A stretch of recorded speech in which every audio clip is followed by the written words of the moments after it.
We also have breaking news on the January 6th committee, that group of lawmakers investigating the attack on the Capitol. They're planning to subpoena John Eastman. John Eastman is a conservative law professor, wrote a memo laying out plans to overturn Joe Biden's election. This is the president.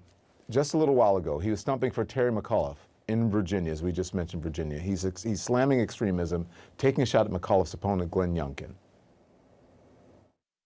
Extremism can come in many forms. It can come in the rage of a mob driven to assault the Capitol. It can come in a smile and a fleece vest. Also, listen, I'm going to talk to you a lot more about of the committee, right? The January 6th committee. They are getting their message across, and they're not playing. At least 5 people who worked in the former president's administration are voluntarily talking to the committee. They range from junior to senior White House staffers. They're not waiting to be subpoenaed. They're not following Steve Bannon's lead to try to weasel out of telling what they know about one of the darkest days in American history. We don't know who the 5 former staffers are, but you can bet the former president isn't happy about this development. Some of them reportedly believe that they have information worth sharing, while others are volunteering to avoid being subpoenaed. I've got good reason to believe that a number of them are horrified and scandalized by what took place on January 6th, and they want to do their legal duty and their civic duty by coming forward to explain exactly what happened. There's more, okay?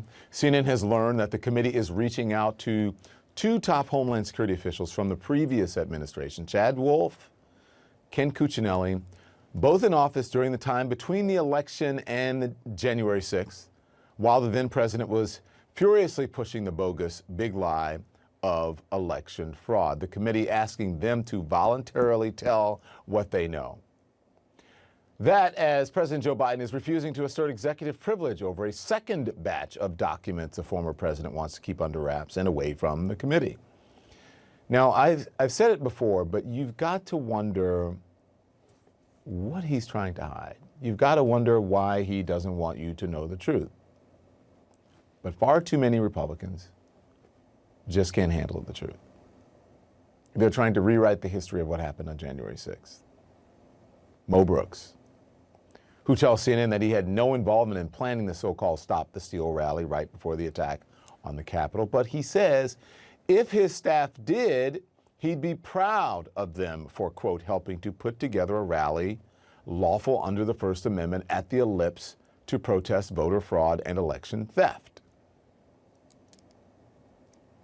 Proud. Proud of a rally pushing the big lie of bogus voter fraud.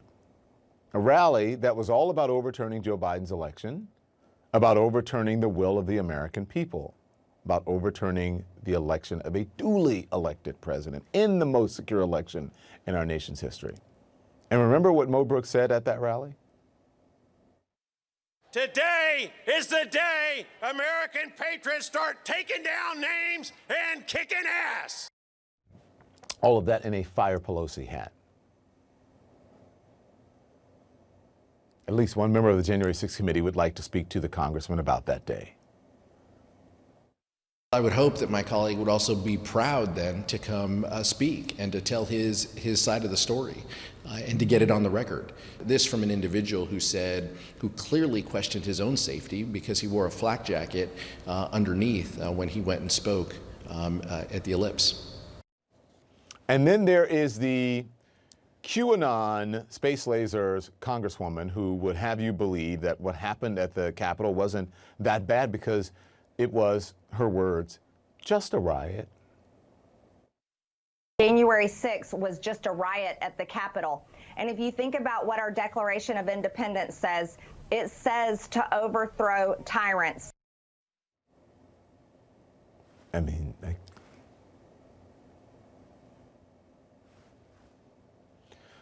just a riot. Just the riot at the United States Capitol. It was just a riot. 5 people died. More than 100 police officers were injured. More than 600 people have been charged with criminal behavior. And she's trying to minimize it by calling it just a riot. Not to mention this garbage about overthrowing tyrants. That sounds an awful like an insurrection to me. That is a man charged in the brutal assault of Officer Michael Fanone is getting out of jail. A federal judge ruling today that Thomas Sibbick, who has been in jail since he was arrested in March, deserves house arrest at his parents' home. Judge Amy Berman Jackson pointing to Sibbick's apology for his actions and his attempts to distance himself from other Capitol rioters in jail. The judge ordered Sibbick not to watch any political news on TV and to stay off social media. Come on. It's like, have a timeout. I'm sending you to your room, have a timeout. I'm taking your phone away. The judge saying, quote, giving you the benefit of the doubt, which I think you've earned. I believe you deserve a chance. Please understand that there will be only one chance. If you violate my conditions, that will be an indication that my trust was misplaced. It kind of puts a whole Facebook news. Let me just say this. You know, I'll talk a little bit later, but I'll talk about Michael Fanone a little bit later. But it puts this whole Facebook news this week in the spotlight, doesn't it? A federal judge ordering an accused Capitol rioter to stay off of social media. That is just another example of the role that social media plays in triggering people, right? Remember Bakari Sellers was on last night. He said, maybe there should be some lawsuits against these social media companies. So if she's using that in a legal judgment, so to speak, then perhaps maybe there's something in what he's saying. She's talking about social media and how it's such a big part of how we got to January 6th in the first place. Isn't that an admission if you're saying, stay off of social media? Now back to Michael Fanone. You know, I've gotten to know Michael Fanone really well. He's a friend. But that's not what this is about. No one, and I mean no one, should ever have to endure what he endured on January 6th while he was trying to do his duty, trying to defend the United States Capitol. Obviously, he's not happy about this. Someone tries to take your weapon, your means of communication. Really, what he says is that he feels completely abandoned by the system, by the judicial system, by the judge, and by his department, quite frankly.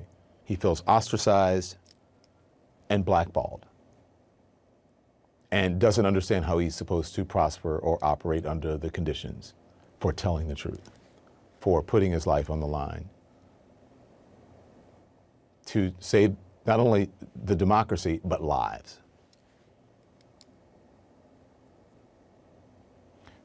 And you get a timeout? When I was coming along, a timeout, you did not get a timeout as a child. But now people get timeout. All right, let's get it. Now people who are accused of insurrections, trying to overthrow our government, are getting timeouts. That's the reality of what happened on January 6th. And the committee has to unearth the whole truth if we're going to save our democracy. All of this should be looked into. All of it. That's why people say our court system, they say criminal justice reform. I think it's the court system as well. Reform.